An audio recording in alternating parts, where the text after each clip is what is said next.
الحمد لله رب العالمين والصلاة والسلام على سيد المرسلين وعلى آله وأصحابه أجمعين قال الله تبارك وتعالى في الكلام المجيد والفرقان الحميد أعوذ بالله من الشيطان الرجيم بسم الله الرحمن الرحيم تلك الدار الآخرة نجعلها للذين لا يريدون علوا في الأرض ولا فسادا والعاقبة للمتقين وقال النبي صلى الله عليه وسلم خيركم من تعلم القرآن وعلمه صدق الله العظيم وصدق رسوله النبي الكريم ونحن على ذلك لمن الشاهدين والشاكرين والحمد للہ رب العالمین۔ محترم و مکرم حضرات علماء کرام اور ایمان والے بھائیوں، آج کا یہاں حاضری کا جو موقع اللہ پاک کی طرف سے عنایت ہوا، اسی مسجد میں بیٹھ کر جناب نبی اکرم صلی اللہ علیہ وسلم کی جو وراثت تقسیم ہو رہی ہے، قرآن اور حدیث کے جو علوم یہاں پڑھائے جاتے ہیں، اور وہ ماحول جو جناب نبی اکرم صلی اللہ علیہ وسلم کے زمانے میں تھا کہ علم کے لیے کوئی زمانہ اور کوئی مکان اور کوئی وقت نہیں تھا، ہر آدمی اپنی اپنی بساط اور اپنی فرصت کے مطابق آپ صلی اللہ علیہ وسلم کی مجلس میں حاضر ہوتا تھا اور علم حاصل کرتا تھا۔ حضرت عمر ابن خطاب رضی اللہ تعالیٰ عنہ، لمبی روایت ہے بخاری شریف میں، جس میں آپ یہ ذکر فرماتے ہیں کہ میں ایک دن روزی روزگار کمانے کے لیے باہر جاتا تھا اور ایک دن آپ صلی اللہ علیہ وسلم کی مجلس میں حاضر ہوتا تھا۔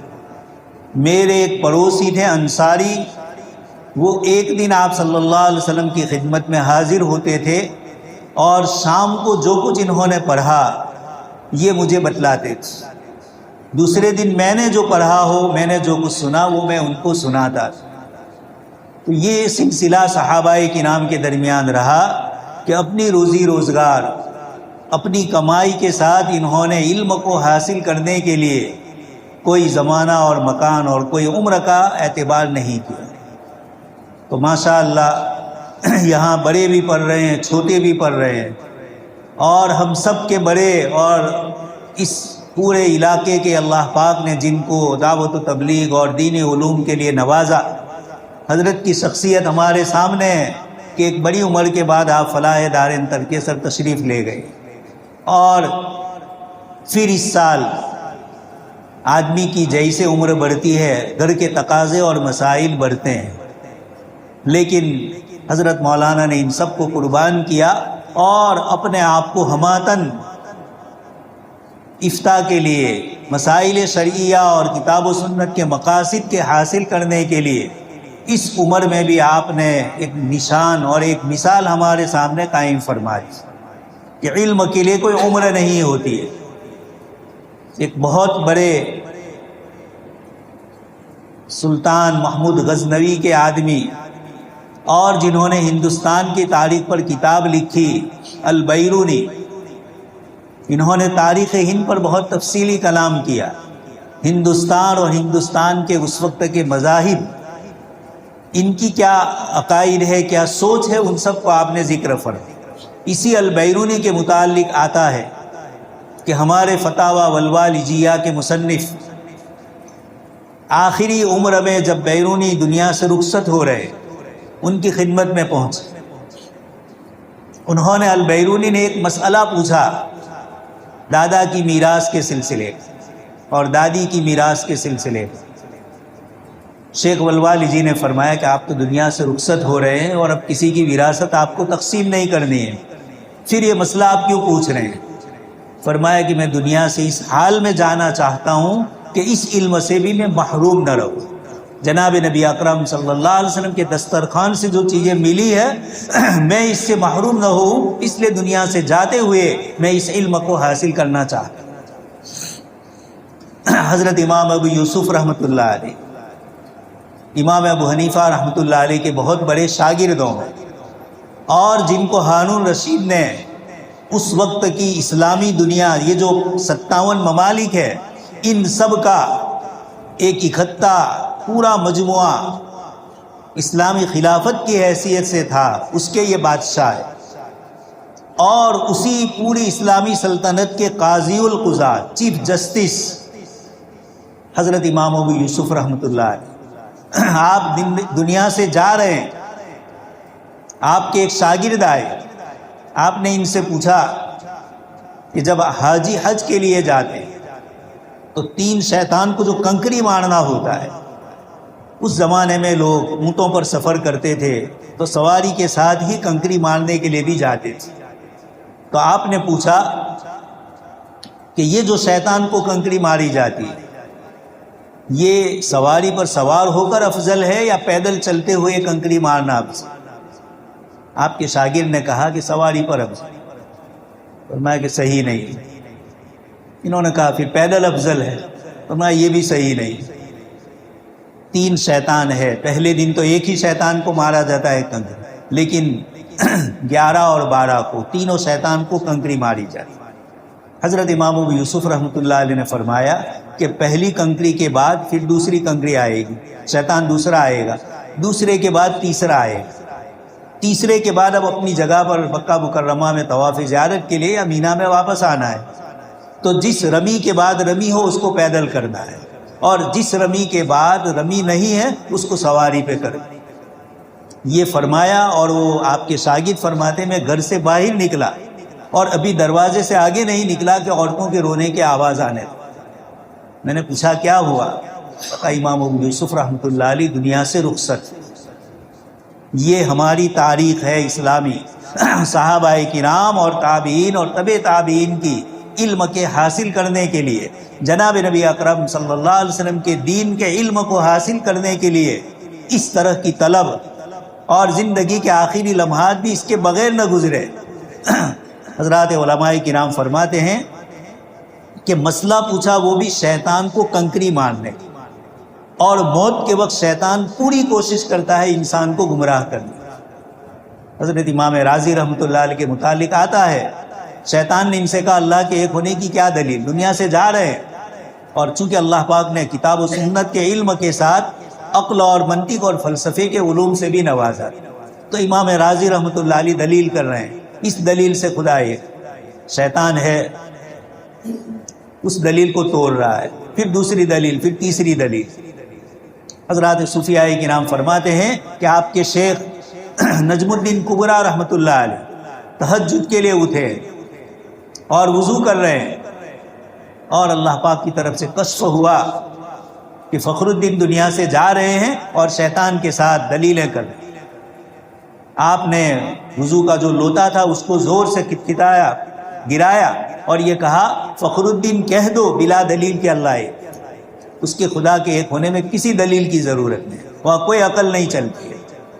بڑھیا کو پوچھا کسی نے کہ ایک اللہ کے ایک ہونے کی کیا دلیل ہے؟ اس نے فرمایا اتنا چھوٹا سا چرخا ہے، رہتیا ہے، میں اس کو چلاتی ہوں تو چلتا ہے، اور میں نہیں چلاتی ہوں تو بند ہوتا ہے، تو اتنا بڑا آسمان و زمین کا نظام نعوذ باللہ عبثاً بیکار پیدا ہوا ہو، کوئی پیدا کرنے والا نہ ہو، کوئی مقصد نہ ہو، ایسا ہرگز نہیں ہو۔ تو دوستو اور بزرگوں، امام ابو یوسف رحمۃ اللہ علیہ اخیر میں بھی شیطان ہی کے کشمکش کے مسائل ذکر کرتے، گویا اللہ پاک نے پوری زندگی علم و عمل میں لگایا تو دنیا سے جاتے ہوئے بھی وہ اس علم کو دنیا تک پہنچا کر جا رہے ہیں۔ اس لیے جناب نبی اکرم صلی اللہ علیہ وسلم کے ایک صحابی حضرت ابو درداء رضی اللہ تعالیٰ دمشق میں ہے، آپ صلی اللہ علیہ وسلم کے انتقال کے بعد یہ چلے گئے، بہت سارے صحابہ شام تشریف لے گئے، اسی میں یہ بھی ایک مرتبہ انہوں نے اعلان کروایا کہ نماز کے بعد جناب نبی اکرم صلی اللہ علیہ وسلم کی وراثت تقسیم ہوگی۔ لوگ دوڑتے ہوئے آئے، مجمع بہت زیادہ ہو گیا، اب لوگ انتظار میں ہے کہ وراثت تقسیم ہو۔ آپ نے جناب نبی اکرم صلی اللہ علیہ وسلم کی احادیث سنانی شروع کی، اور یہ کہا کہ اور کون سی چیز اللہ کے رسول کی وراثت؟ آپ تو دنیا سے جا رہے ہیں، نحن معاشر الانبیاء لا نرث ولا نورث، ہم نہ وارث ہوتے ہیں نہ کسی کو وارث بناتے ہیں، ساری چیزیں اللہ کے لیے ہوتی ہیں۔ تو اللہ پاک نے اس بستی کو اس سعادت سے سرفراز فرمایا، اور جو حضرات اس سلسلے کی محنت کرتے ہیں اللہ پاک نے ان کو کامیاب فرمایا کہ انہوں نے صحابہ کرام کی یاد تازہ فرمائی۔ آج ہم نے مردوں کا بھی امتحان لیا، بچیوں کا، عورتوں کا بھی امتحان لیا۔ یہ سعادت مندی ہے کہ جناب نبی اکرم صلی اللہ علیہ وسلم کے صحابہ اور صحابیات، حضرت عائشہ صدیقہ رضی اللہ تعالیٰ عنہا کا آپ صلی اللہ علیہ وسلم سے جو نکاح ہوا، میڈیا میں بہت سارے اعتراض، بہت سارے اشکالات چل رہے ہیں، ان سب کے جوابات میں ہمارے علماء نے تفصیل سے جواب دیے۔ حضرت علامہ سید سلیمان ندوی رحمۃ اللہ علیہ نے کتاب لکھی ہے سیرت عائشہ، اور اخیر میں حضرت عائشہ صدیقہ رضی اللہ تعالیٰ عنہ کی وہ روایتیں بیان فرمائی جو صحابی رضی اللہ تعالیٰ عنہ نے آ کر حضور سے مجلس میں سوال کیا، آپ صلی اللہ علیہ وسلم نے جواب دیا۔ پھر دوسرے کوئی صحابی آئے، انہوں نے بھی اسی مسئلے کے متعلق کوئی سوال کیا، اور وہاں جواب دوسرا تھا۔ اس کو کہا جاتا ہے تعارض ادلہ، کہ دو دلیلیں اور دو حدیثوں میں ظاہری اعتبار سے ویرودہ بھاس ایک دوسرے کی مقابلے میں۔ حضرت عبداللہ ابن عمر رضی اللہ تعالیٰ عنہ میت کے رونے پر، کسی کا انتقال ہو جائے، رونے پر فرماتے تھے کہ مرنے والے کو عذاب ہو۔ حضرت عائشہ صدیقہ رضی اللہ تعالیٰ عنہ نے فرمایا ایسی بات نہیں ہے، اور پھر آپ نے پوری تفصیل سنائی۔ جو یہ چاہے کہ میرے مرنے کے بعد لوگ روئیں، یا رونے کی وصیت جاہلیت میں ہوتی تھی، نوحہ کرنا، ناچنا، کودنا اور گریبان پھاڑنا، اس لیے حدیث شریف میں فرمایا لیس منا، وہ ہم میں سے نہیں ہے، من شق الجیوب، جو گریبان چاک کرے اور اپنے رخسانوں کو نوچے، ودعا بدعوى الجاہلیہ، اور جاہلیت کا دعویٰ۔ یہ جناب نبی اکرم صلی اللہ علیہ وسلم جو دین لے کر آئے، بالکل صاف ستھرا، کوئی ناچ گان نہیں۔ بعثت بکسر المزامیر، میں آیا ہی اس لیے ہوں کہ ناچ گان کی چیزوں کو ختم کرو۔ اس لیے اس امت کو اسی سادگی کے اندر اللہ تبارک تعالیٰ نے وہ برکتیں اور عنایتیں رکھی ہے۔ یہ جناب نبی اکرم صلی اللہ علیہ وسلم کا دین بالکل صاف اور واضح ہے۔ یہ مجھے اور آپ کو علم کے ذریعے سکھلایا جاتا ہے۔ آدمی مال کے اعتبار سے فخر کرتا ہے، حسن و جمال کے اعتبار سے فخر کرتا ہے، عزت اور شہرت کے اعتبار سے فخر کرتا ہے۔ اسی لیے حدیث شریف میں فرمایا، شادی کے معاملے کے اندر آپ صلی اللہ علیہ وسلم نے کہ کبھی حسب نسب کے اعتبار سے آدمی شادی کرتا ہے، بڑا خاندان دیکھ کر، کبھی مال و دولت دیکھ کر، کبھی حسن و جمال دیکھ کر، فاظفر بذات الدین قریبت یدا، دین کی نسبت کو مضبوطی سے پکڑو، اس سے کامیاب ہو جاؤ۔ یہ چیز بتلاتی ہے کہ شادی بیاہ جیسے مسئلے میں بھی اگر دین کو اپنایا تو اللہ کی نبی صلی اللہ علیہ وسلم فرماتے ہیں کامیابی اسی میں ہے۔ اس لیے دوستوں اور بزرگوں، اللہ پاک نے ہمیں قرآن کریم جیسی عظیم نعمت سے نوازا۔ جناب نبی اکرم صلی اللہ علیہ وسلم پر سب سے پہلی وحی نازل ہوتی ہے، اقرأ بسم ربک الذی خلق، پڑھیے اس رب کے نام سے، الذی خلق، جس نے انسان کو پیدا کیا، من علق، خون سے، مختلف پوری اللہ پاک نے دوسری آیتوں میں من نطفۃ ثم من علق ثم من مضغۃ مخلقۃ وغیر مخلقۃ، پوری انسانی پیدائش کی ترتیب بتلائی۔ یوروپ کا ایک سائنٹسٹ اسی آیت پر ایمان لایا۔ اس نے کہا کہ کیمرے کی ایجاد، جو انسان کے پیٹ میں جائے اور اندر کی چیزوں کا کیمرے سے عکس اور فوٹو نکال لائے، یہ کیمرے کی تلاش گزشتہ 150-200 سال سے ہوئی، اور جناب نبی اکرم صلی اللہ علیہ وسلم 1400 سال پہلے قرآن کریم کی آیت انسانوں کو بتلاتے ہیں کہ انسانی بچے کی پیدائش کے یہ مرحلے ماں کی رحمدانی میں اس طریقے سے پوری ترتیب ہوتی ہے، اور پھر اس کے بعد فَقَسَوْنَا الْعِظَامَ لَحْمًا، اس ڈھانچے پر اللہ پاک گوشت چراتے ہیں۔ تبارک اللہ احسن الخالق، وہ بابرکت ذات ہے جو 3 اندھیریوں کے اندر ایک ایسی مشینری اور ایک ایسا پورا نظام بناتی ہے جس سے بہتر دنیا کی اور کوئی مشینری نہیں ہے۔ لقد خلقنا الانسان فی احسن تقویم، اس سے حسن والا، اس سے اچھا اور کوئی مشینری کا نظام نہیں ہے۔ دنیا کی ساری مخلوق آپ دیکھیے، ہر ایک کو الگ الگ شعور اور احساس دیا ہے، لیکن بولنے کی قوت، سمجھنے کے بعد اپنی بات کو ادا کرنے کی صلاحیت یہ صرف حضرت انسان میں ہے اور کسی مخلوق میں نہیں۔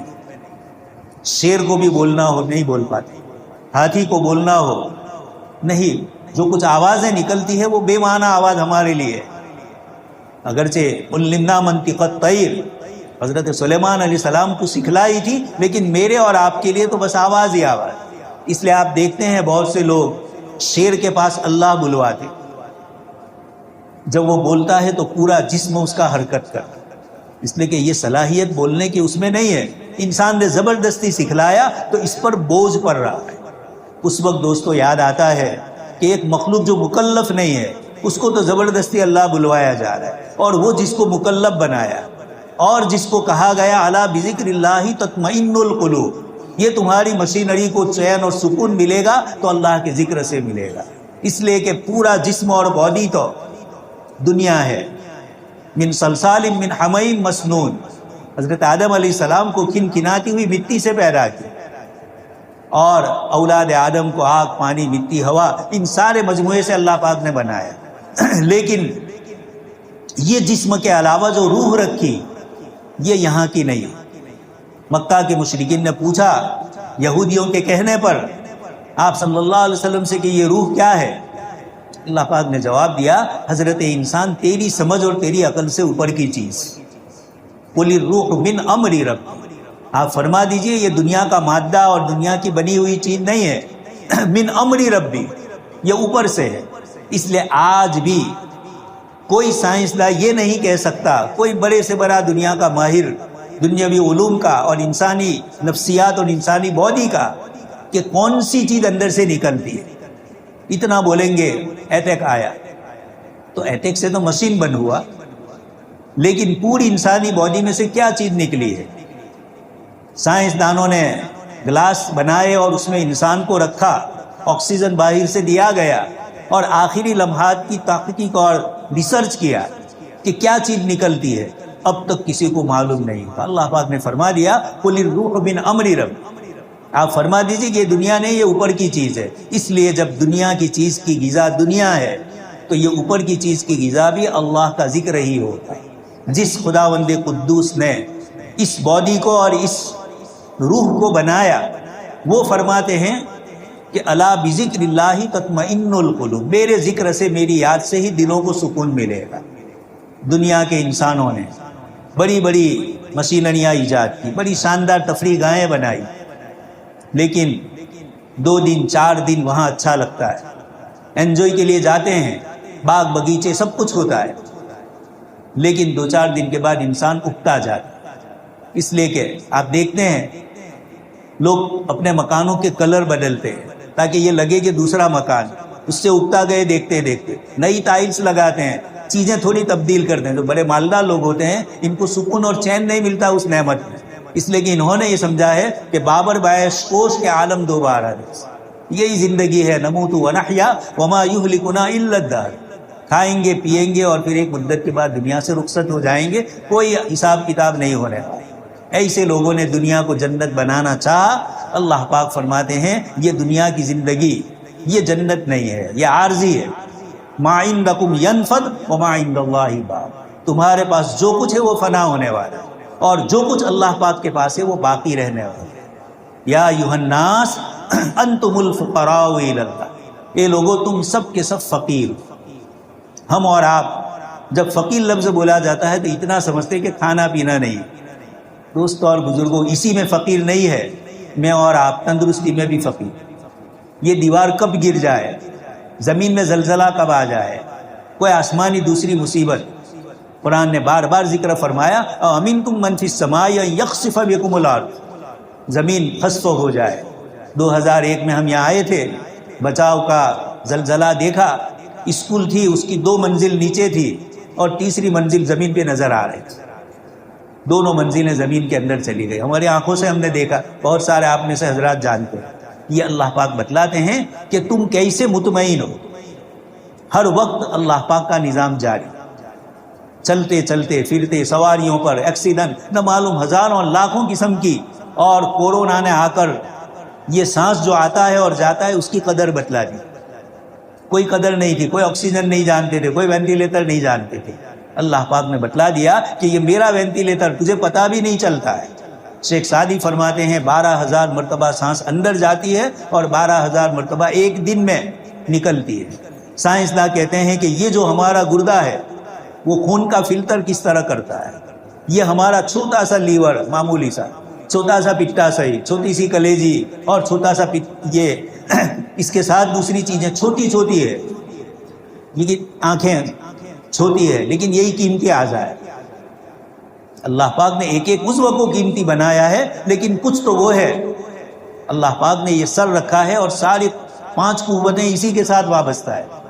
سننے کی، دیکھنے کی، یہ ساری قوتیں، سوچنے کی. اللہ پاک نے اتنے چھوٹے سے سر میں اور اس کو گول راؤنڈ لگا دیا، بتلا دیا کہ تو محدود ہے. یہ اللہ پاک اپنی قدرت اور طاقت بتلاتے ہیں. تو اس سائنسداں کا یہ کہنا ہے کہ میں نے جب یہ قرآن کی آیتیں پڑھی اور دوسری طرف یہ سوچا کہ کیمرے کی ایجاد تو آج سے 150-200 سال پہلے ہوئی، پھر حضرت محمد صلی اللہ علیہ وسلم نے اتنی باریکی کے ساتھ انسانی پیدائش کے جو مرحلے طبقے ذکر کیے، وہ وہی ہے جو آج کی سائنس نے کیمرے سے دیکھنے کے بعد ماں کے پیٹ میں ان سارے مرحلوں کو دیکھا، اور اب اس کے بعد وہ بھی وہی کہتے ہیں جو قرآن کریم نے 1400 سال پہلے فرمایا. معلوم ہوا کہ اگر حضرت محمد صلی اللہ علیہ وسلم کا اپنا ذاتی علم ہوتا، اپنی طرف سے ہوتا، تو دوسروں کو کیوں نہیں ہوا؟ اور اب یہ سائنس کے کیمرے آنے کے بعد ہی مشاہدے سے کیسے ہوا؟ معلوم ہوا کہ یہ اپنی طرف سے نہیں فرما رہے ہیں، بلکہ یہ اللہ پاک کی طرف سے. اس لیے دوستو اور بزرگوں، یہ جو علم جناب نبی اکرم صلی اللہ علیہ وسلم لے کر آئے اور آپ صلی اللہ علیہ وسلم نے پوری دنیا میں اس علم کو پہنچایا، اسی لیے آپ نے چند دن پہلے بہوجن سماج مول نواسی لوگوں میں سے ایک صاحب بڑے پڑھے لکھے ہیں، انہوں نے کہا کہ ہندوستان میں مسلمانوں کی طرف سے سب سے بڑا جو انعام ہے وہ یہ کہ انہوں نے علم کو اپنے تک محدود نہیں رکھا. آپ سمجھیے، ایک مذہبی ویدھی کرنی ہے تو ایک پنڈت اسی کو بلایا جائے گا، وہی کروائے گا. ہمارے یہاں جو بھی نماز پڑھا سکتا ہے قرآن کی صحت کے ساتھ، مسائل کے جاننے کے ساتھ، وہ آدمی نماز پڑھا سکتا ہے. لیکن پھر بھی نماز 2 طرح رکھی، جماعت کے ساتھ بھی رکھی، اکیلے بھی رکھی. وہاں اکیلے کوئی عبادت نہیں کر سکتا، اس کے مادھیم سے، اس کے تابع ہو کر ہی کرنی پڑے گی، اس کے بغیر کوئی ویڈیو نہیں کر سکتا. اسلام نے آ کر التحیات امام صاحب کو یاد کرنی ہے تو ہر مسلمان عاقل بالغ کو بھی یاد کرنی ہے. نماز میں پڑھنی ہے اس کو التحیات، اس کو دعائے قنوت پڑھنی ہے. تو علم کو پھیلایا، محدود دائرے تک تھا. ہر مذہب میں اس طرح تھا کہ چند لوگ تھے جن کی اجارہ داری مونوپولی تھی، ان کے علاوہ کوئی علم حاصل نہیں کر سکتا. آپ صلی اللہ علیہ وسلم نے علم کو عام فرما دیا. آپ کی مجلس میں صفہ میں ابو بکر بھی ہے تو سلمان فارسی بھی ہے، صہیب رومی بھی ہے، بلال حبشی بھی ہے، عمار یاسر، سب الگ الگ جگہ سے آئے ہوئے، سلمان فارس سے آئے، سب بیٹھے ہوئے ہیں، سب علم حاصل کر. یہاں علم کی کوئی اجارہ داری. مکہ مکرمہ فتح ہوا، بیت اللہ کی چھت کے اوپر چڑھ کے بلال حبشی کو اذان دینے کا آپ نے فرمایا. کچھ لوگ جو ابھی اسلام نہیں لائے تھے مکہ کے مشرکین میں سے، انہوں نے کہا کہ یہ کیا برے دن ہم دیکھ رہے ہیں کہ کعبہ کی چھت پر ایک حبشی کھڑا ہو کر اذان دے رہا ہے، وہ اعلان کر رہا ہے. جناب نبی اکرم صلی اللہ علیہ وسلم نے فرمایا کہ میں اللہ کا دین لے کر آیا، تم دور ہٹ گئے اور یہ قریب آئے تو اللہ نے ان کو قریب کر دیا. اس لیے اس دین نے آ کر دنیا میں انسانوں کے لیے علم کو اتنا عام فرما دیا کہ مذہبی اجارہ داریاں ختم فرما دی. علم کی فضیلت بتلائی. قرآن کریم کی پہلی آیت جو نازل ہوئی، اللہ پاک نے فرمایا اقرأ بسم ربک، آپ پڑھیے اپنے رب کے نام سے. دنیا میں جو علم بھی رب کے ساتھ وابستہ ہوگا، اللہ کی قدرت اور طاقت کے ساتھ، وہ علم تو دنیا اور آخرت میں فائدہ دے گا. اور جو علم اللہ پاک کی ذات سے وابستہ نہیں ہوگا، انسان تکبر کرتا ہوگا، یہ علم میرا ہے، یہ چیزیں میری ہے، یہ دنیاوی علم ہے، نعوذ باللہ ہمیں کسی خدا کی ضرورت نہیں ہے۔ آئزیک نیوٹن، ڈاروین، یہ سائنس کی دنیا میں آئے اور انہوں نے خدا کے وجود کا نعوذ باللہ انکار کیا۔ کسی نے کہا خدا کا وجود تو ہے لیکن نعوذ باللہ مخلوق کو پیدا کرنے کے بعد وہ کنارے پر ہو گیا اور اب اس کی کوئی ضرورت نہیں، دنیا خود ہی چلتی۔ یہ ہماری اسکول اور کالجوں میں ہمارے بچے اور بچیوں کو یہ پڑھایا جا رہا ہے۔ یہ علم بتلاتا ہے اقرأ بسم ربک، پر یہ آپ اپنے رب کے نام سے، یہ لفظ سمجھنا ہے، اقرأ بسم ربک۔ امریکہ کا ایک بہت بڑا مصنف ہے مسٹر ڈریپر، اس نے ایک بک لکھی اور اسلام میں دین اور تعلیم کیسے ہے ساری چیزیں لکھی۔ اسی میں اس نے، اس کتاب کا نام ہی ہے مذہب اور سائنس کے درمیان کا ٹکراؤ۔ مذہب سے مراد عیسائی مذہب، اور سائنس وگنان میں جو ٹکراؤ ہوا اس نے پوری تفصیل کی۔ اس نے کہا قرآن نے اس مسئلے کو پہلے ہی دن حل کر دیا تھا لیکن ہم نہیں سمجھ پائے۔ قرآن نے کہا تھا اقرأ بسم ربک، جو بھی تمہارا ٹیکنالوجی کا، سائنس کا، دنیا بھر کی چیزوں کا علم ہوگا، اگر یہ علم خدا کے تعلق سے نکل گیا تو یہ علم سراپا جہالت ہوگا۔ ایٹم بم کس نے بنایا؟ کبھی کسی شیر نے دوسرے شیر کو مارنے کے لیے کوئی ہتھیار بنایا ہے؟ کسی بکری نے بکری کو مارنے کے لیے کوئی ہتھیار بنایا؟ لیکن حضرت انسان ہے جو انسان کو مارنے کے لیے، اور روزانہ اس میں ترقی ہو رہی ہے۔ پہلے تلواریں تھیں، ایک ایک دو آدمی مرتے تھے، پھر اور ترقی ہوئی، اور اب ہائیڈروجن بم 2 سیکنڈ میں پوری دنیا تباہ ہو جائے۔ ایسے ایسے ایٹم بم امریکہ اور روس کے پاس پڑے ہو، دنیا کی اور دوسری طاقتوں کے، یہ کس کے لیے بنائے؟ ذرا سوچا جائے۔ وہ لکھتا ہے کہ یہ محض اس لیے ہوا کہ انسان نے علم کو اپنی ذات کے لیے حاصل کیا۔ جو علم اللہ پاک کی ذات سے وابستہ تھا وہ انسان میں تواضع پیدا کرتا ہے، وہ انسان کو آخرت کی یاد دلاتا ہے۔ اس لیے آپ کے سامنے میں نے جو آیت پڑھی اس سے پہلے ایک رکوع میں اللہ پاک نے 2 صفحے میں قارون کا اللہ پاک نے قصہ ذکر فرمایا، اور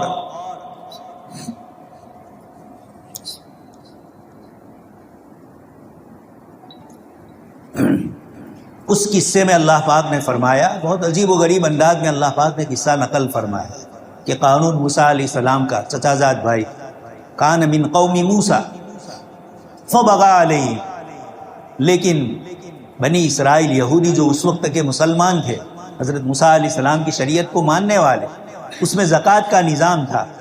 حضرت موسیٰ علیہ السلام نے اس کو زکوٰۃ کے نظام پر بات کی تو اس نے کہا میں نہیں دوں گا، جبکہ اللہ پاک نے اتنا دیا تھا لَتَنُوءُ بِالْعُصْبَةِ أُولِي الْقُوَّةِ، اس کے خزانے کی چابیاں اٹھانے کے لیے مضبوط آدمی، عصبتن کہا جاتا ہے کم سے کم 3 سے 9 آدمی، اتنے مضبوط آدمی چابیاں اٹھانے کے لیے بھی لَتَنُوء بوجھل ہو رہے تھے، اتنا وزن تھا کہ وہ اٹھا نہیں پا رہے۔ قرآن فرما رہا ہے اتنی نعمتوں سے اللہ پاک نے نوازا۔ اس نے ایک ہی جملہ کہا انما اوتیتہ علی علم، یہ میری صلاحیت سے مجھے ملا ہے۔ حالانکہ دنیا جانتی ہے بہت سے پڑھے لکھے، بہت ڈگریاں پاس کیے ہوئے، ان کا باس ہوتا ہے ان سے کم تعلیم والا، وہ کمپنی کا مینیجر ہوتا ہے۔ رتن ٹاٹا اور دوسرے جتنے بھی بڑے ہیں، اڈانی امبانی، ان کے آفسوں میں اور ان کے بڑے بڑے جو پوری دنیا بھر میں لگے ہوئے ہیں فیکٹریاں، کارخانے، اس میں بڑے بڑے تعلیم یافتہ پڑھے لکھے لوگ، وہ ان کے ملازم۔ تو اگر انسان کی صلاحیت سے اگر اللہ تبارک تعالیٰ مال دیتا تو آپ دنیا میں دیکھ رہے ہیں کیسا کیسا نظام۔ اللہ پاک نے فرمایا اولم یعلم ان اللہ قد اہلک من قبلہ من القرون من هو اشد منہ قوۃ، کہ یہ قانون یہ نہیں جانتا ہے کہ اس سے پہلے صلاحیت والے آئے، عاد و ثمود آئے، جابوا الصخر بالواد۔ ابھی بھی آپ سعودی عربیہ میں جائیے، یمن میں جائیے، جارڈن میں جائیے، پورا علاقہ ہے 35 کا، بڑے بڑے پہاڑوں میں سے کیسے کیسے مکانات تراش، جابوا الصخر بالواد، کھلی وادیاں ہیں اور بڑے بڑے پہاڑ ہیں، اور ان پہاڑوں کو تراش کر انہوں نے بڑے شاندار مکانات بنائے۔ اللہ پاک نے لیکن گڑی کے چھٹے حصے میں فَأَمَّا ثَمُودُ فَأُهْلِكُوا بِالطَّاغِيَةِ وَأَمَّا عَادٌ فَأُهْلِكُوا بِرِيحٍ صَرْصَرٍ عَاتِيَةٍ، ہوائیں چلی اور قوموں کی قومیں تباہ ہو گئی، ایک چیخ نکلی اور لوگوں کی روح قبض ہو گئی۔ پانی کا سیلاب آیا، زمین کے اندر سے اوپر سے پانی برس رہا ہے، زمین اندر سے نکال رہی ہے، اور کہاں سے؟ تنور سے، جہاں آگ ہوتی ہے، وفارت تنور۔ اللہ پاک نے ساری چیزیں ایسی بتلائی کہ جو ظاہری سمجھ میں نہ آئے، یہی اپنی قدرت اور طاقت بتلائی۔ لوگ سمجھ نہیں پا رہے تھے، آدم اور حوا سے ہی اولاد پیدا ہوتی ہے، حضرت عیسیٰ علیہ السلام کو بغیر باپ کے پیدا کر کے اللہ پاک نے بتلا دیا۔ اللہ پاک اپنی قدرت کے مظاہرے ہر زمانے میں فرمائے، تو قارون نے تکبر کیا، قرآن نے تفصیل ذکر کی، فخرج علی قومہ فی زینتہ۔ دوستو اور بزرگوں، آج کا زمانہ بھی یہی ہے کہ انسان دوسرے کی بلڈنگ دیکھ کر، دوسرے کی مشینریاں، دوسرے کی گاڑیاں دیکھ کر، دوسرے کے مکانات کی تزئین اور آرائش دیکھ کر انسان افسوس کرتا ہے کہ کاش کہ میرے پاس ایسا ہو۔ اس زمانے میں بھی لوگوں نے قارون کا خزانہ دیکھا تو کچھ لوگوں نے کہا کاش کہ ہمارے پاس بھی ایسا ہی خزانہ ہوتا جیسا اس کے پاس۔ اللہ پاک نے پھر نظام بدل لیا، فخسفنا بہ وبدارہ الارض، اس کے مکان سمیت اللہ پاک نے زمین میں دھسا دیا، سارا خزانہ زمین کے اندر اللہ پاک نے دھسا دیا۔ یہ اللہ تبارک تعالیٰ اپنا نظام بتلا۔ وہاں قرآن کریم نے دو جماعتوں کا ذکر کیا ہے۔ ایک جماعت تو وہ تھی جو قارون کے خزانے کو دیکھ کر مرعوب ہو گئی، اور انہوں نے کہا کہ کاش کہ ہمیں بھی یہ ملتا۔ قال الذین یریدون الحیاۃ الدنیا یا لیت لنا مثل ما اوتی قارون، جیسے اس کو ملا کاش ہمیں بھی ایسا ملتا۔ انہ لذو حظ عظیم، یہ تو بڑے نصیبے والا ہے، اللہ پاک نے چھپر پھاڑ کے دے دیا، اس بغیر محنت کے اس کو مل گیا۔ لیکن آگے اللہ پاک نے دوسری جماعت کا ذکر کیا، علم والے۔ قال الذین اوتوا العلم ویلکم، افسوس ہے تمہارے لیے۔ اور پھر فرمایا کہ جو اللہ پاک کے یہاں ہے یہ زیادہ دیر پا رہنے والا ہے، اس کے اوپر اتراتا ہے، تم اس کے اترانے پر مت آؤ۔ ویلکم، اور یہ فرمایا کہ اللہ پاک کے پاس جو ہے ہمیشہ رہے گا۔ پھر اللہ پاک نے نظام بتلایا، فخسفنا بہ وبدارہ الارض۔ اب آگے قرآن نے فرمایا کہ جو لوگ گزشتہ کل کہتے تھے کہ ہمیں بھی قارون جیسا ملتا، اپنی آنکھوں سے جب قارون کا خزانہ زمین میں دھستے ہوا دیکھا تو اب فرمایا وَإِكَأَنَّ اللَّهَ يَبْسُطُ الرِّزْقَ لِمَن يَشَاءُ، اللہ جس کو چاہتے ہیں روزی دیتے ہیں۔ تو یہ بتلایا کہ جب علم آتا ہے تو آدمی دنیا اور دنیا کی حقیقتوں کو اپنی آنکھوں سے، جناب نبی اکرم صلی اللہ علیہ وسلم کی روایتوں سے آدمی سمجھتا ہے۔ حدیث شریف میں فرمایا کہ اگر اللہ پاک کے نزدیک دنیا کی حیثیت مچھر کے پر کے برابر ہوتی تو ایک کافر کو اللہ پاک ایک پانی کا گھونٹ نہ دے، لیکن دنیا کی قدر نہیں اللہ پاک کی، کوئی حیثیت نہیں۔ میں اور آپ نیچے سے دیکھتے ہیں بڑی بڑی بلڈنگیں، ہوائی جہاز میں احمد آباد اور بمبئی سے جب آپ عمرہ کے سفر کے لیے، حج کے سفر کے لیے نکلیں تو نیچے پہلے راستے سے گزر کر ایئرپورٹ جاتے ہیں، بڑی بڑی بلڈنگیں، ٹوپی گر جائے اتنی اونچی بلڈنگیں، پھر آپ ہوائی جہاز میں بیٹھ جاتے ہیں، اوپر سے وہی بلڈنگ دیکھتے ہیں تو معمولی سی ماچس جیسی لگتی ہے۔ جتنا اوپر جائیں گے، جب حصی اور مادی دنیا میں نیچے الگ نظر آتا ہے اور اوپر یہی آنکھیں الگ دیکھ رہی ہے۔ تو جناب نبی اکرم صلی اللہ علیہ وسلم معراج میں تشریف لے گئے، جن کو آنکھوں سے جنت اور جہنم کا مشاہدہ کروایا گیا، وہاں کی نعمتیں اور زحمتیں جو ہے، جنت کی نعمتیں اس کو پانے والے بتلائے، جہنم کے عذاب والی شکلیں لوگوں کو بتلایا۔ تو ہمارے نبی تو وہ ہے جنہوں نے جنت اور جہنم کا مشاہدہ کر کے آنکھوں سے دیکھ کر ہمیں بتلایا۔ یہ جناب نبی اکرم صلی اللہ علیہ وسلم کی فضیلت ہے۔ دوسرے انبیاء کرام علیہ السلام پر تو وحی نازل ہوئی، لیکن آپ کو وہاں بلایا گیا۔ ہر جنت کے دروازے پر دربان ہے، جبرائیل سے پوچھ رہے ہیں من معک، آپ کے ساتھ کون ہے؟ فرماتے ہیں حضرت محمد صلی اللہ علیہ وسلم۔ فرمایا کیا ان کو بلایا گیا؟ کہاں ان کو بلایا گیا۔ اس لیے جو نبی بھی ملتے ہیں مرحبا بالابن الصالح، حضرت ابراہیم، حضرت آدم علیہ السلام بیٹے سے پکارتے ہیں کہ مرحبا، ویلکم، بڑی خوش آمدید ہو آپ کے لیے ابن الصالح، نیک بیٹے۔ اور جو دوسرے انبیاء کرام ہے بالاخ الصالح، وہ فرماتے ہیں ہمارے بھائی ہے، نیک بھائی۔ ہر آسمان کے دروازے پر استقبال کے لیے نبی کھڑے ہیں۔ پھر اللہ پاک نے واپسی میں نماز عطا فرمائی، اور بیت المقدس میں واپسی میں پھر آپ نے نماز پڑھائی تمام انبیاء کرام علیہ السلام۔ یہ بھی عجیب معاملہ ہے، اللہ پاک کا گھر تو بیت اللہ سب سے بڑا ہے، سب نبیوں کو اللہ پاک مکہ مکرمہ میں بلا سکتے تھے، ان کی ارواح کو جیسے مسجد اقصی میں لایا گیا یہاں بھی لایا جا سکتا ہے، اور یہ تو اول بیت وضع للناس، سب سے پہلے اللہ کا گھر ہے، لیکن یہاں نہیں بلایا، مسجد اقصی میں، اور وہاں اماموں کی امامت کروائی، امام الانبیاء نے سارے انبیاء کی امامت کروائی۔ حضرت علامہ سید سلیمان ندوی رحمۃ اللہ علیہ فرماتے ہیں کہ یہودیوں کی کتاب میں لکھا تھا کہ یہ نبی ذوالقبلتین ہوں گے، یہ نبی دو قبلے والے ہوں گے، مسجد اقصی بھی ان کا قبلہ ہوگا اور بیت اللہ بھی ان کا قبلہ ہوگا، اور سارے انبیاء کی امامت ان کو سپرد کی جائے۔ اس لیے کہاں سپرد کی گئی؟ جہاں بنی اسرائیل کے انبیاء نے اپنی لمبی زندگیاں گزاری، ابراہیم علیہ السلام، حضرت زکریہ، حضرت یحییٰ، لمبی لمبی زندگی وہیں گزاری، حضرت داؤد، حضرت سلیمان علیہ السلام، حضرت عیسیٰ علیہ السلام، یہ سارے نبیوں نے جہاں زندگیاں گزاری اور جہاں عبادتیں فرمائی، اللہ پاک نے وہاں امامت کروا کے بتلایا کہ اب سارے انبیاء کرام علیہ السلام کی نبوت اس کی تکمیل ہو رہی ہے، مکمل ہو رہا ہے، اب اس کے بعد کوئی نبی نہیں آئے۔ یہ جناب نبی اکرم صلی اللہ علیہ وسلم نے یہ کب ملی معراج؟ حضرت مولانا ادریس کاندلوی رحمۃ اللہ علیہ فرماتے ہیں کہ جب آپ صلی اللہ علیہ وسلم نے اللہ کے دین کی دعوت دی، 3 سال تک آپ کو اور آپ کے خاندان والوں کو شعب ابی طالب میں ایک چھوٹی سی گھاٹی میں بند کر دیا گیا، کھانا پینا نہیں مل رہا، جو قافلے آتے تھے ان کو بھی کہا کہ ان کو سستے دام میں اور کفایت بھاؤ میں مت بیچو، اگر وہ خریدنے آئیں تو زیادہ قیمت۔ 1 دن 2 دن کا معاملہ نہیں ہے، 3 سال بچے بلک بلک کے رو رہے ہیں۔ حضرت سعد ابن ابی وقاص فرماتے ہیں راستے میں استنجا کرنے کے لیے گیا، چمڑی کا ٹکڑا ملا، اس کو صاف کیا پانی سے اور پانی میں ڈال کر اس کو پیا۔ کیا کیا تکلیفیں برداشت۔ صحابی فرماتے ہیں استنجا ہوتا تھا مینگنیوں کی طرح، گھاس پتے کھاتے۔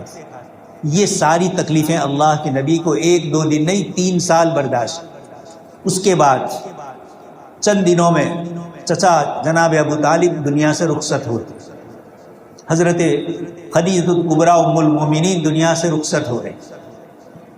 جو غمخوار تھے، جن کے سامنے اپنی بات رکھ سکتے تھے، اب وہ بھی چلے گئے۔ آپ نے ارادہ کیا کہ طائف کا سفر کروں، مکہ والے تو نہیں سن رہے ہیں، شاید وہ لوگ سن لیں، اور آپ حضرات جانتے ہیں طائف والوں نے کیا تکلیف پہنچائی، مکہ والوں سے زیادہ اذیتیں پہنچائی۔ ظاہری اسباب کی دنیا میں عزت اور ذلت کے جو نقشے ہیں وہ عزت لے لی گئی۔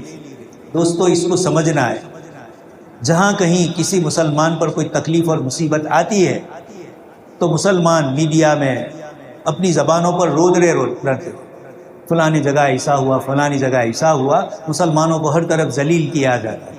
ارے ایمان کی بنیاد پر یہ سب کچھ ہو رہا ہے، کیا مولانا کلیم صاحب کا وہاں جانا کوئی ذلتی ہے؟ حضرت یوسف علیہ السلام کی سنت ادا ہو رہی، نبیوں کی جو دعوتیں ہیں وہ ہر جگہ چلی، تو اس نبی کی دعوت میں بھی ہر جگہ پہنچایا گیا۔ ایک صلاح الدین سلطان مصر کے بڑے عالم، ان کو بھی سیسی نے وہاں مصر کی جیل میں ڈالا، انہوں نے 1 مہینہ جو وہاں گزارا، کس طریقے سے اللہ سے تعلق میں اضافہ ہوا۔ آدمی تنے تنہا ہے، تنہائیوں میں ہے۔ آپ نے طائف کی دعا پڑھی ہو، سنی ہو کہ الی من تکلنی، اللہ کے نبی صلی اللہ علیہ وسلم فرماتے ہیں باری تعالیٰ آپ مجھے کس کے حوالے کر رہے ہیں؟ ایسے قریبی رشتہ دار کے جو میرا مالک کو کل احسان جتلائے ہے کہ میں نے تمہارے ساتھ یہ کیا، او الی عدو، یا ایسے دشمن پر یترحمون، جو میرے اوپر زیادتی کرے، آپ مجھے کس کے حوالے؟ غیر ان عافیتک اوسع، لیکن آپ کی طرف سے عافیت ملے یہ میرے لیے بہتر۔ یہ آپ صلی اللہ علیہ وسلم کی طائف کی دعائیں اندر کی کرن اور اندر کی بے چینی کو بتائیں، لیکن تو راضی ہے تو سب کچھ برداشت، تیری محبت میں یہ سب کچھ قربان۔ یہ اس لیے جب بھی کسی نیک اور صالح آدمی پر بھی کوئی حالات آئے تو یہ نہیں سمجھنا ہے یہ ذلت اور عزت کے نقشے انسانوں کے بنائے ہوئے ہیں، اللہ پاک کے عزت اور ذلت کے نقشے دوسرے ہیں۔ وہاں نبیوں کو ستانے کے بعد بھی ان کے لیے کہا گیا اولو العزم من الرسل، یہ حلیم ہے، یہ اواہ منیب ہے، عجیب عجیب جملے نبیوں کے لیے۔ تو خیر مجھے یہ بتلانا ہے کہ اللہ تبارک و تعالیٰ نے انبیاء کرام علیہ السلام کی یہ جو ظاہری عزت کے نقشے بتلائے، آپ صلی اللہ علیہ وسلم کے ساتھ یہ سب کچھ ہوا، اور اب اللہ تبارک و تعالیٰ کی طرف سے دو بڑے انعام ملے۔ انسانوں نے قبول نہیں کی دعوت، مکہ والوں نے بھی نہیں، طائف والوں نے بھی نہیں۔ آپ بطن نخلا میں نماز پڑھا رہے ہیں اپنے ساتھی کو، اور چند جنات آتے ہیں، وَإِذْ صَرَفْنَا إِلَيْكَ نَفَرًا مِّنَ الْجِنِّ يَسْتَمِعُونَ الْقُرْآنَ۔ آپ کو پتہ نہیں ہے، اس لیے قرآن کریم کی سورہ جن میں پہلی ہی آیت میں فرمایا قُلْ أُوحِيَ إِلَيَّ أَنَّهُ اسْتَمَعَ نَفَرٌ مِّنَ الْجِنِّ۔ آپ فرما دیجئے کہ میں نے جنات کو اسلام کی بات سنتے ہوئے نہیں دیکھا۔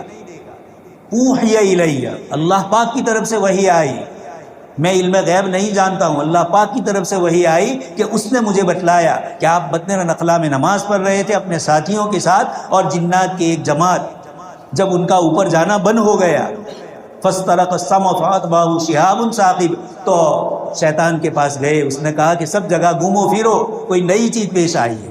یہ جماعت یہاں آئی اسی تلاش میں، اور اللہ کے نبی صلی اللہ علیہ وسلم قرآن پڑھ رہے تھے، یہ سننے لگے، یا قومنا اجیبوا داعی اللہ، اور پھر وہاں اپنی قوم کے پاس گئے اور جا کر کہا کہ اللہ کے منادی، اللہ کے داعی پکار رہے، ان کی سن لو، اور انہوں نے سنی۔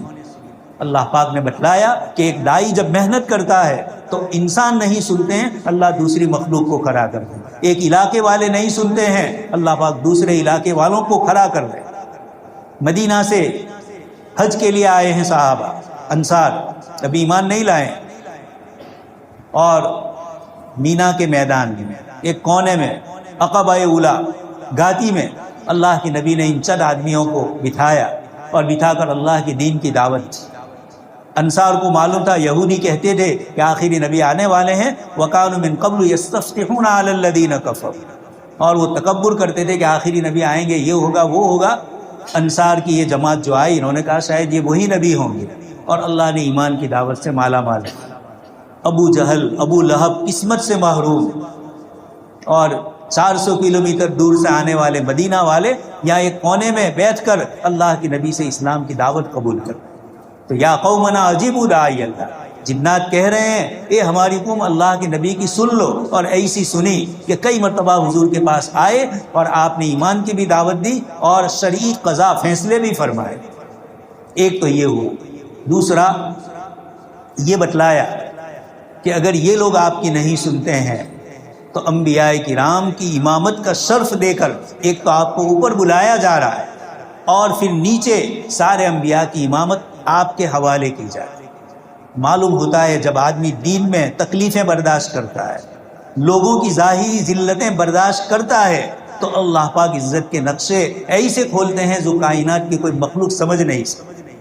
اس لیے اس آیت میں بھی قانون نے جب یہ کیا اور غرق ہو گیا تو اللہ پاک نے آگے فرمایا فَخَسَفْنَا بِهِ وَبِدَارِهِ الْأَرْضِ فَمَا كَانَ لَهُ مِنْ فِئَةٍ يَنْصُرُونَ، کوئی جماعت ایسی نہیں تھی جو اس کی مدد کرے، اور نہ وَمَا كَانَ مِنَ الْمُنْتَصِرِينَ، وہ خود بدلہ نہیں لے سکتا۔ پھر اللہ پاک فرماتے ہیں تِلْكَ الدَّارُ الْآخِرَةُ نَجْعَلُهَا لِلَّذِينَ لَا يُرِيدُونَ عُلُوًّا فِي الْأَرْضِ وَلَا فَسَادًا۔ اسلام اور ایمان اور علم آدمی کو اللہ کی طرف متوجہ کرتا ہے، تکبر کو توڑتا ہے۔ قرآن کریم کے مضمون کو میں آپ کو ایک لکیر میں کہوں تو دو چیزیں ہیں، اللہ کی طاقت کا سب کچھ ہونا اور مخلوق کی طاقت کا کچھ نہ ہونا۔ پورے قرآن کے سارے قصے، مثالیں، واقعات، احوال، جو کچھ اللہ پاک فرماتے ہیں، اپنی صفات کا اظہار فرماتے ہیں، وہاں سب کیا ہے؟ میں ہی سب کچھ۔ میں چاہوں تو قاری صاحب نے قرات میں فرمایا حضرت ایوب علیہ السلام اولاد چلی گئی، لیکن اللہ پاک نے دعا سن لی، اور وَآتَيْنَاهُ مِثْلَهُ مَعَهُ، اور دوسری اولاد عطا فرمائی۔ یونس علیہ السلام مچھلی کے پیٹ میں ظاہری کوئی شکل نہیں، لیکن لا الہ الا انت سبحانک پڑھا، اور حضرت عبداللہ ابن عباس فرماتے ہیں کہ اللہ پاک نے ہمیں اس میں بشارت دی وَكَذَلِكَ نُنْجِي الْمُؤْمِنِينَ، کہ جب جب بھی ایمان والے پریشان ہوں گے ہم ان کو نجات دیں گے۔ ڈاکٹر عبدالحی رحمۃ اللہ علیہ یہ فرماتے ہیں کہ حضرت یونس علیہ السلام کو تو ظاہری اندھیرا مچھلی کا تھا، اس کے پیٹ کا اور اندر کی چیزوں کا، ہمارے لیے ہدایت کے مقابلے میں گمراہیوں کا اندھیرا ہے۔ جب حضرت یونس علیہ السلام اس ظاہری اندھیرے سے پناہ چاہنے کے لیے لا الہ الا انت سبحانک پڑھ رہے ہیں، تو یہ آیت ہمیں بتلاتی ہے کہ ہم بھی اس آیت کے ذریعے اللہ پاک سے دعا فرمائیں کہ ظاہری احوال، باہر کا ماحول، باہر کا اندھیرا اتنا سخت ہے کہ ہمارا اجالا اس کے مقابلے میں ایمان کی روشنی کمزور ہے، لیکن اندھیرے کو چھانٹنے والے والفجر، فجر کو چھانٹنے والے آپ، اذا الشمس کورت، بڑے سے بڑے سورج کو لپیٹنے والے آپ، یہ آپ کی ذات ہے۔ والشمس وضحاها والقمر اذا تلا، رات اور دن کی ہیر پھیر، وآیۃ لہم اللیل نسلخ منہ النہار، سورہ یاسین میں اللہ پاک اپنی قدرت بتلاتے ہیں۔ میں اور آپ دیکھتے ہیں شام ہوئی، ابھی سورج غروب ہوگا، کل صبح میں پھر سورج طلوع ہوگا، ایک ایک سیکنڈ اور ایک ایک گھڑی کا ہمیں اور آپ کو کوئی علم نہیں، لیکن یہ سورج غروب تو کیا ہوتا ہے سمجھنے کے لیے ہے، وہ تو 24 گھنٹے اپنا سبق دہراتا ہی رہتا ہے، یہاں غروب ہوا دوسری جگہ طلوع ہو رہا ہے، یہ اللہ پاک کا نظام ہے۔ اللہ پاک اپنی قدرت اور طاقت، اسی لیے ایک عیسائی اسلام قبول کیا، اس کو پوچھا گیا کہ آخر قرآن سے تم کو کون سا سبق ملا؟ اس نے کہا جب میں دوسری مذہبی کتابیں پڑھتا ہوں تو ایسا لگتا ہے کہ کوئی انسان دوسرے انسان سے باتیں کرتا ہے، کوئی طاقت اور کوئی قدرت نہیں، دو انسانی طاقتوں کا مقابلہ ہے، لیکن جب میں قرآن پڑھتا ہوں تو ایسا لگتا ہے کہ ایک بڑی عظیم ہستی جو آسمانوں کی مالک، آپ پڑھتے ہیں نا الحمدللہ فاطر السماوات والارض، تمام تعریف ہے اس اللہ کے لیے جو آسمان و زمین کو پیدا کر دے۔ یہ کتنی بڑی چیز ہے، کون پیدا کر سکتا ہے؟ یہ اللہ تبارک تعالیٰ فرماتے ہیں ان فی اختلاف اللیل والنہار، رات اور دن یہ جو چلتے ہیں، لآیات لأولی الالباب، عقل مند کے لیے بڑی سوچ کی چیز۔ تو یہ طاقت اور قدرت بتلائی، یہ تو اپنے انعامات اور طاقتیں بتلائی، لیکن انسان کی کمزوری بار بار بتلائی کہ اگر ہم یہ چاہے تو یہ کریں، یہ چاہے تو یہ کریں گے، کوئی تم میں سے کوئی روکنے والا ہے۔ باغ والے کا باغ ضائع ہو گیا، فما کان لہ من فئۃ ینصرونہ، کوئی اس کو بچانے والا نہیں آیا۔ ہنالک الولایۃ للہ الحق، ایک اللہ ہی کی طاقت اور قدرت ہے۔ اس لیے دوستوں اور بزرگوں، یہ علم اور یہ قرآن کی نعمتیں ہمیں دل کے اندر سکون پیدا کرتی ہے۔ جب اللہ کی طاقت اور قدرت کا استحضار کرتے ہیں، زلزلے آتے ہیں، بجلیاں چمکتی ہے، رعد اور گرج ہوتی ہے، یہ کیا ہے؟ اللہ پاک فرماتے ہیں قرآن کریم میں یکاد البرق یخطف ابصارہم، قریب ہے کہ بجلی ان کی نگاہوں کو اونچک لے، یکاد سنا برقہ یذہب بالابصار، ایسی، لیکن ایک مومن سمجھتا ہے یہ میرے خدا کی قدرت کی نشانیاں ہیں، یہی تو خدا ہے جو اس کو چمکاتا ہے، گرجاتا ہے، بادل کو ادھر سے ادھر منتقل کرتا ہے، یہ کون ہے؟ تو وہ کہہ رہا ہے کہ جب میں نے قرآن پڑھا تو ایسا محسوس ہوا کہ کوئی بڑی ہستی، والجبال ارساہا، بڑے بڑے مضبوط پہاڑ، ہم نے اس کو زمین پر گاڑ دیا تاکہ زمین ہلنے نہ پائے، ان تمیر بکم، زمین ہلنے نہ پائے۔ یہ کون کر سکتا ہے؟ بڑے بڑے سمندر، بحر اٹلانٹک، انگلینڈ سے امریکہ جاؤ 8-9 گھنٹے کا پورا سفر پانی پر ہی چلتا ہے، پیسیفک مہاساگر، اٹلانٹک مہاساگر، اتنے بڑے بڑے دریا دور دور تک، اس کا نظام کون سنبھالے؟ ایک چھوٹی سی کیڑی مکوڑی کو کون روزی دیتے؟ موسیٰ علیہ السلام نے پوچھا باری تعالیٰ آپ کے رزق کا نظام کیا ہے؟ فرمایا کہ موسیٰ پہاڑی پر تمہارے پاس جو عصا ہے اس لاٹھی کو ماریے۔ موسیٰ علیہ السلام نے زور سے لاٹھی ماری تو پتھر کی ایک سیل ٹوٹی، کہا اور ماریے، 7 مرتبہ اس طرح کیا اور اندر سے چھوٹی چھوٹی پہاڑ کی جو سیلیں ہوتی ہے پتھر کی وہ ٹوٹی، اندر سے ایک کیڑا نظر آیا اور اس کے منہ میں ہلکی سی سبزی لگی ہوئی۔ یہ سبحان خلاق العظیم، سمندروں میں کون روزی دیتا ہے؟ انسان اپنی اولاد کی حفاظت کے لیے کیا کیا کرتا ہے، جانور بھی وہی کرتا ہے، اس کو بھی محبتیں دی۔ شیر دوسرے پر تو حملہ کرتا ہے اور اسی پنجے سے دوسرے کو نوچ لیتا ہے، لیکن شیر کا وہی پنجہ جب اس کے بچے کے ساتھ ہوتا ہے تو آہستہ رہتا ہے۔ یہ اس کو سمجھ کس نے دی؟ یہ وہی اللہ کی جو رحمت کے 100 حصے تھے اس میں سے ایک حصہ دنیا میں دیا، اور اس کا اثر یہ ہوتا ہے، یہ اس خالق اور مالک کا ہم گن گاتے ہیں۔ اس لیے جب ہم مسجد میں آئیں گے اور اللہ اکبر کہیں گے تو اس عظمت کا استحضار ہوگا۔ اس لیے حضرت مجدد الفسانی رحمۃ اللہ علیہ فرماتے ہیں کہ اللہ اکبر بھی پڑھوایا لیکن کبھی بڑوں کے ساتھ رہنے سے آدمی کو بڑائی کا احساس ہوتا ہے، تکبر آ جاتا ہے کہ میں بھی بڑا ہوں. تو سبحان ربی العظیم، سبحان ربی الاعلیٰ پڑھا کہ بلند تو اسی کی ذات ہے. میں تو زمین میں رکوع میں گیا، جھک گیا، اور سجدے میں اور سر نیاز پورا کا پورا رکھ دیا. میں تو کمزور ہوں. اس وقت پڑھایا گیا کہ یہ بول کہ میں کمزور ہوں، اور سبحان اللہ، اللہ کی ذات ہر عیب سے پاک، ہر چھوٹی بڑی بلندی اور چھوٹی اونچی نیچی چیزوں ان سب سے پاک ہے. وہ وراء الورا ہے. اللہ اکبر، یہ سب سے بڑا ہے. دوستو اور بزرگوں، افسوس ہے کہ ہم نے لوگوں کو اذان کا معنی نہیں سکھلایا. مولانا عبداللہ عباس ندوی رحمۃ اللہ علیہ بڑے عالم گزرے ہیں. وہ فرماتے ہیں کہ میں ٹرین سے سفر کر رہا تھا. ایک صاحب نے مجھے کہا کہ آپ لوگ عجیب ہو، آپ کے یہاں اورنگزیب کو تو آپ لوگ اچھا سمجھتے ہو اور اکبر کو برا سمجھتے ہو چونکہ اس نے دین الہی، پھر آپ لوگ نماز میں اذان میں اکبر کا نام کیوں لیتے رہے؟ وہ بیچارہ سمجھا کہ یہ اکبر سے وہی اکبر بادشاہ میں. یعنی افسوس کی چیز ہے کہ مسلمان آج تک اپنے غیر مسلم بھائی کو یہ نہیں بتلا سکا کہ یہ تو سب سے بڑی ذات کا، ہم تکبر والی ذات اور عظمت والی جو ذات ہے اس کے گن گا رہے ہیں. جب وہ اس کو سمجھیں گے کہ یہ چیز ہے. جب آپ کے یہاں زلزلہ آیا، بھروچ میں بھی اس کے اثرات ہوئے، تو شہر میں اذانیں شروع ہوئی. تو دارالعلوم میں جو کام کرنے والی غیر مسلم عورتیں تھیں، وہ کہنے لگی کہ جو ہم نے اذان تھائی چکلے ہوئے بن رہی. اس کو اتنا یقین تھا کہ مسلمانوں کی اذان ہو رہی ہے تو اب زلزلہ بند ہو جائے. یہ اللہ کی عظمت اور کبریائی کو وہ بھی اتنا جانتے ہیں، یہ کوئی بڑائی. اس لیے دوستو اور بزرگوں، اللہ پاک نے اتنی بڑی نعمت قرآن کی دی، اللہ نے اسے نبی دیے. قرآن اور حدیث کے علوم میں اللہ پاک کی کیا کیا قدرتیں، طاقتیں، اللہ پاک کے احسانات، یہ جب پڑھتے جائیں گے تو دل میں اللہ کی محبت پیدا ہوگی، ذکر اللہ کی توفیق ہوگی اور اللہ سے تعلق بڑھے گا. پھر بڑی سے بڑی مصیبت آئے گی، مومن سہ لے گا، الحمدللہ کہے گا. بولنا آسان ہے لیکن جب مصیبت آتی ہے آدمی پریشان ہو جائے. لیکن جتنا کنیکشن مضبوط ہوگا، اس لیے اللہ پاک نے فرمایا ارجعی الی ربک، رجع ریٹرن ہونا.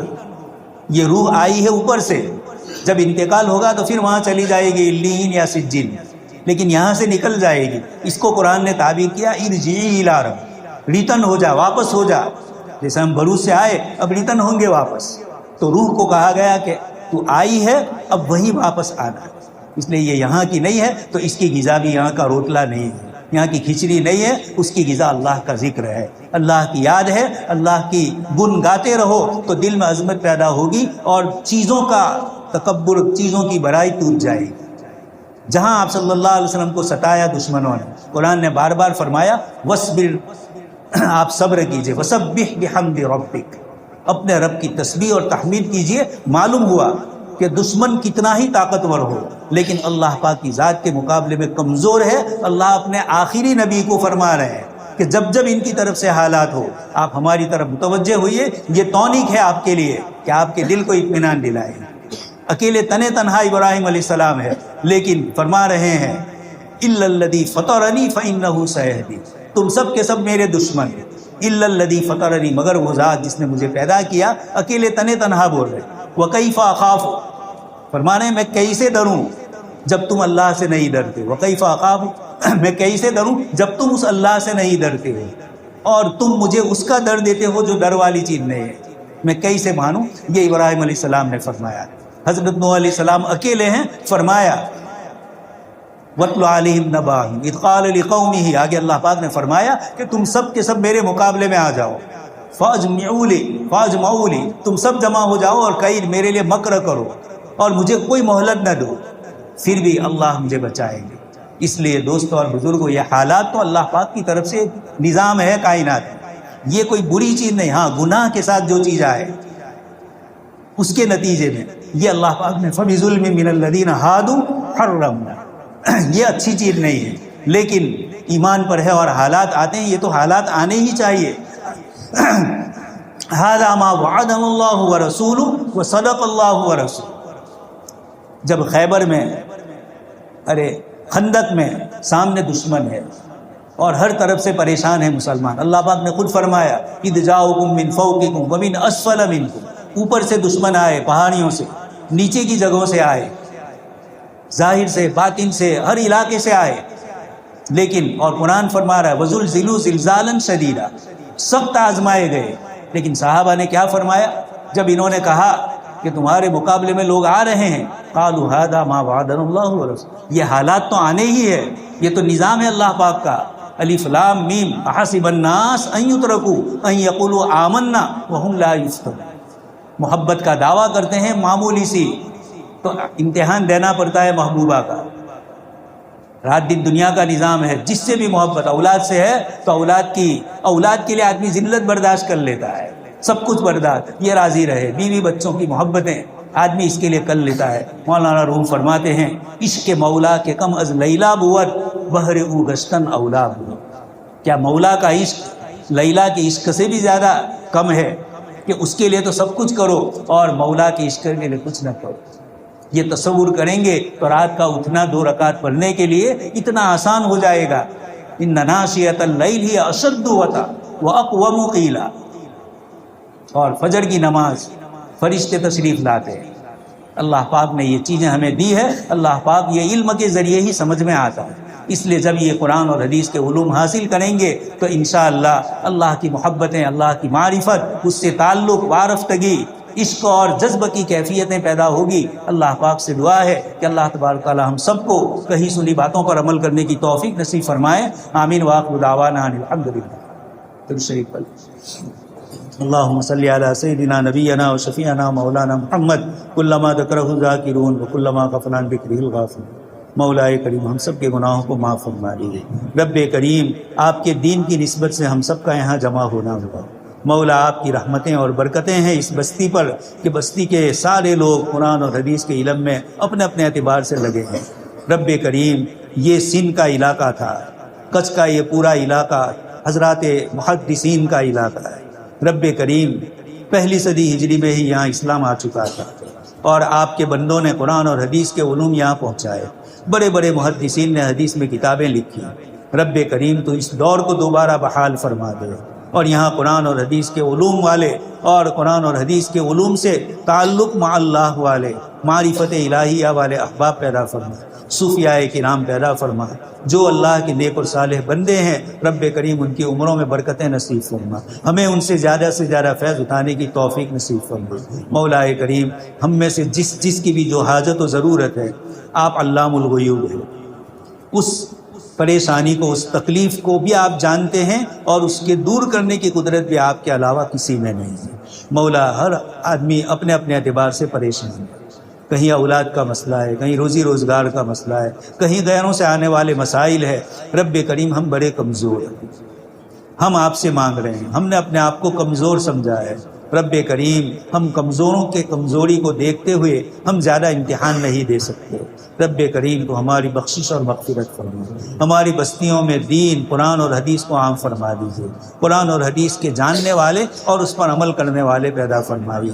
اللہم انا نسألک من خیر ما سألک منہ نبیک و حبیبک محمد صلی اللہ علیہ وسلم ونعوذ بک من شر ما استعاذک منہ نبیک و حبیبک محمد صلی اللہ علیہ وسلم انت المستعان علیک البلاغ لا حول ولا قوة سبحان ربک رب العزة عما یصفون وسلام علی المرسلین والحمد للہ۔